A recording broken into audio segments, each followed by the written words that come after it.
président libérien George Weah a annoncé ce lundi que son pays allait lancer en avril un appel d'offres, pour la reprise de l'exploration pétrolière et gazière au large de ses côtes.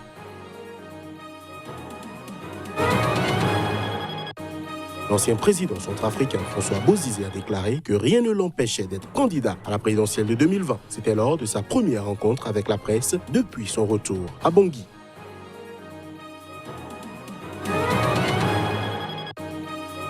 Le coronavirus continue de faire des victimes. Le nombre de cas est supérieur à 40 000 selon l'estimation des chercheurs hongkongais. Une invite à des mesures idoines pour restreindre les déplacements de population.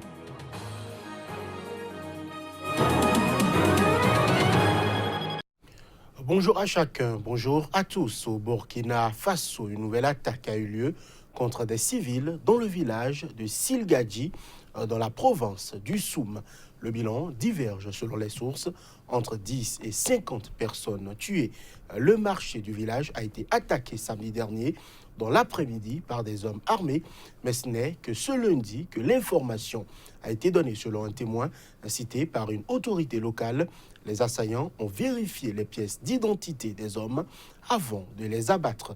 Selon une autre source sécuritaire, les assaillants ont saboté l'antenne qui servait de relais pour les communications téléphoniques, empêchant tout contact avec les autres localités. Selon une source gouvernementale, ces groupes armés ont posé des engins explosifs sur tous les axes qui conduisent à la localité.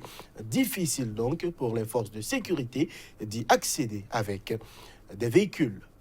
Le président libérien George Oppong Weah a annoncé ce lundi que son pays allait lancer en avril un appel d'offres pour la reprise de l'exploration pétrolière et gazière au large de ses côtes après une longue inertie. Imaginez. À travers cette décision, le chef de l'État libérien espère une relance des programmes d'exploration après des années d'inaction. Il s'est prononcé lors de son traditionnel discours annuel devant le Parlement sur l'état de la nation. Mes chers concitoyens libériens, j'ai le plaisir de vous annoncer aujourd'hui que le gouvernement du Libéria, par l'intermédiaire de l'autorité de régulation du pétrole du Libéria, ouvrira en avril l'ensemble du bassin de Harper lors du prochain cycle d'obtention des licences. 9 blocs offshore seront mis en place permettant à des compagnies pétrolières et gazières internationales à la compétence reconnue de faire acte de candidature en espérant une relance des programmes d'exploration. Le bassin dans lequel se trouvent les 9 blocs fait partie des dernières régions au large de l'Afrique de l'Ouest, inexplorées pour leurs réserves potentielles, indiquent des experts. Weah, confronté à la déception d'une partie de ceux qui ont porté à la présidentielle, l'ancienne star du football s'est aussi livré à une défense de son action, plaidant à la fois pour la patience et la confiance des Libériens. Je veux que vous sachiez que je me réveille chaque matin avec l'envie de travailler dur pour le Libéria, afin de pouvoir m'endormir chaque nuit avec la satisfaction et la confiance que le Libéria est allé un peu plus haut et un peu plus loin. Beaucoup des problèmes dont mon gouvernement a hérité viennent de l'extérieur et certains existent depuis des décennies, a-t-il ajouté. Le changement que j'ai promis se fait sentir, a-t-il assuré, sans nier l'ampleur des difficultés. Il a aussi dit ressentir et comprendre l'impatience de ses compatriotes. L'économie de la Guinée-Conakry a à rude épreuve un impact accentué par plus de 3 mois de contestation. Or, ce pays d'Afrique de l'Ouest est déjà l'un des plus pauvres du monde malgré ses richesses de son sous-sol. Habitants et experts de la Guinée s'accordent sur cette réalité. Les mouvements de colère ont drastiquement affecté l'économie du pays. La Guinée est le théâtre depuis mi-octobre de protestations durement réprimées et de troubles à travers le pays. Au moins 26 civils et un gendarme ont été tués dans des heurts. La tension est encore montée d'un cran ces dernières semaines. Des commerces ont été pillés, des bâtiments publics saccagés, des routes bloquées. Aucun signe de décrispation. L'opposition annonce 2 nouvelles journées de mobilisation à risque cette semaine. Le collectif de partis, de syndicats et de membres de la société civile qui mènent le mouvement se dit résolu à faire barrage au projet qu'il prête au président Alpha Condé de briguer un 3e mandat à la fin de l'année. Pourtant, l'actuelle constitution en limite le nombre à 2. Le collectif ne se contente pas de faire descendre les Guinéens dans la rue par centaines de milliers. Il appelle à la résistance, y compris dans le secteur économique. Il est donc demandé aux compagnies minières, aux banques, aux usines, aux stations-service et aux autres entreprises publiques et privées de suspendre toute activité les jours de manifestation.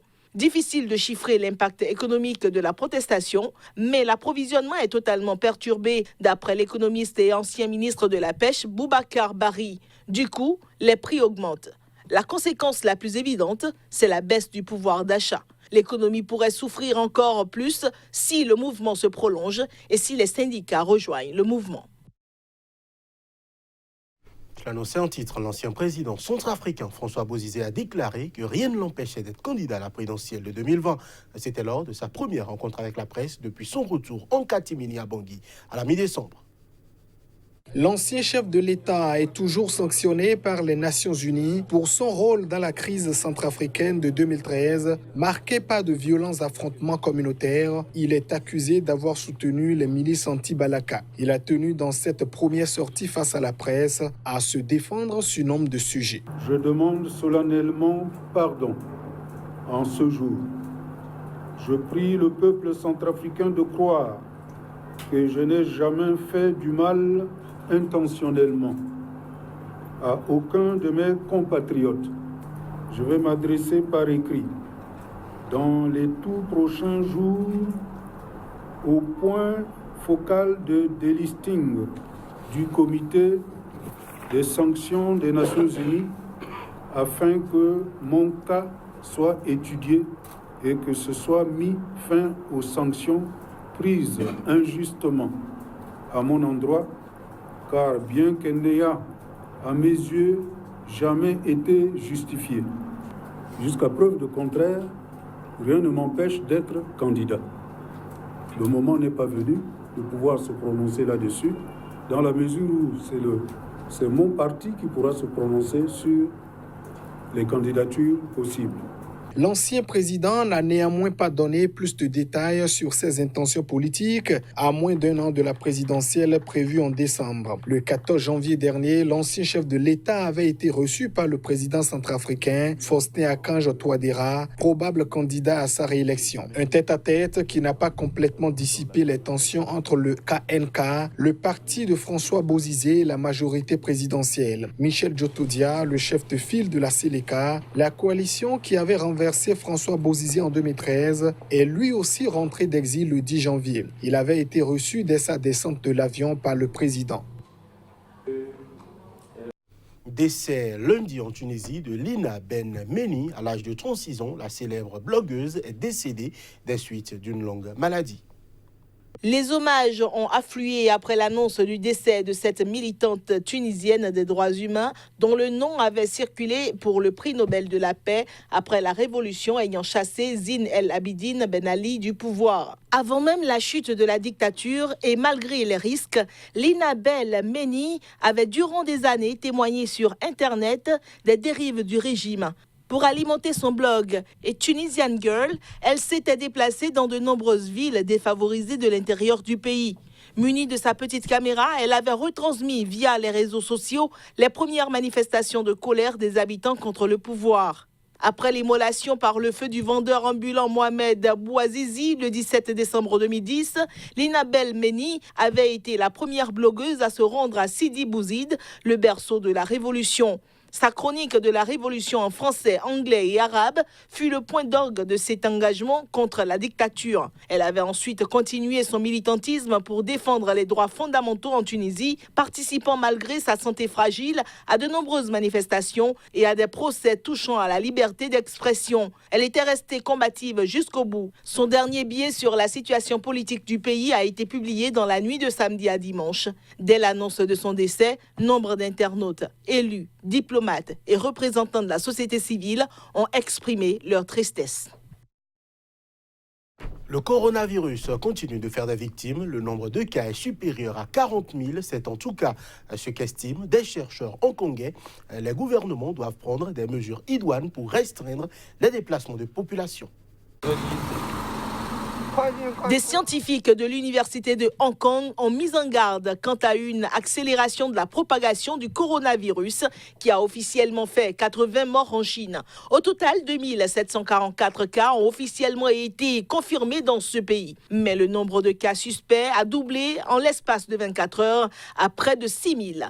D'après les chercheurs, il faudrait se préparer au fait que cette épidémie particulière devienne une épidémie mondiale. En incluant les personnes qui en sont à la période d'incubation et qui ne présentent pas encore de symptômes, le chiffre approchait les 44 000 à la date de samedi dernier. Le nombre d'infections pourrait doubler tous les 6 jours pour atteindre un pic en avril et mai dans les zones déjà confrontées à une épidémie. Toutefois, des mesures efficaces de santé publique pourraient diminuer le rythme de contagion. En dehors de la Chine, le virus a d'ores et déjà été détecté dans une dizaine de pays, jusqu'en Amérique du Nord et en Europe, au travers de personnes qui arrivaient de Wuhan. Des pays africains sont également exposés. C'est à présent l'heure de la revue de presse Afrique.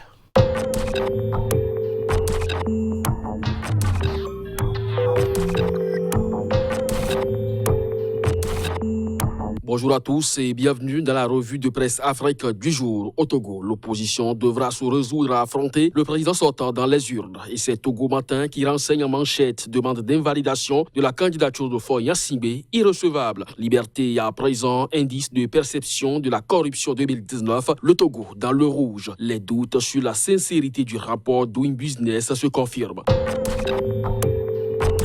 Au Sénégal, l'AS renseigne à sa une exploration prochaine du gaz. Le Sénégal se dote de garde-fous. Même titre avec Sud Quotidien. Assemblée nationale, exploitation des ressources gazières du Sénégal. Macky valide son code. Le témoin à présent, Recep Tayyip Erdogan au Sénégal. Bienvenue au Turkestan. Direct News s'interroge à sa une. Quand la politique devient le seul ascenseur social, à quoi servent les études? Au Burkina Faso, le quotidien affiche Edi Kombeogo, président du CDP à Nanoro. Oui, je suis candidat à la candidature du CDP à l'élection présidentielle de 2020. Le quotidien numérique relaie à sa une Burkina Faso. Le pays dispose d'un nouveau code électoral. On parle santé avec Sidoya, épidémie de coronavirus en Chine. Aucun cas positif au sein de la communauté burkinabé. Propos du docteur Sylvain Zaongo. En Côte d'Ivoire, Fraternité Matin affiche en manchette séminaire gouvernemental, Ouattara au ministre. Les ambitions politiques ne doivent pas nous écarter de nos objectifs. Pour le quotidien d'Abidjan, après 9 ans de dictature émergente, le régime Ouattara s'écroule lentement mais sûrement. Le nouveau réveil à faire marche pour la paix en Côte d'Ivoire. Des catholiques font une leçon de morale au RHDP unifié. Au Cameroun, la campagne pour les élections bat son plein. Cameroun Tribune affiche dans sa parution du jour, campagne électorale, il y a match. Mais le message est pensé, titre législative et municipal, chronique d'une participation piégée de l'UDC. Mutation à présent nord-ouest et sud-ouest, la campagne hantée. Le jour parle économie, endettement, l'UFMI alerte encore le Cameroun.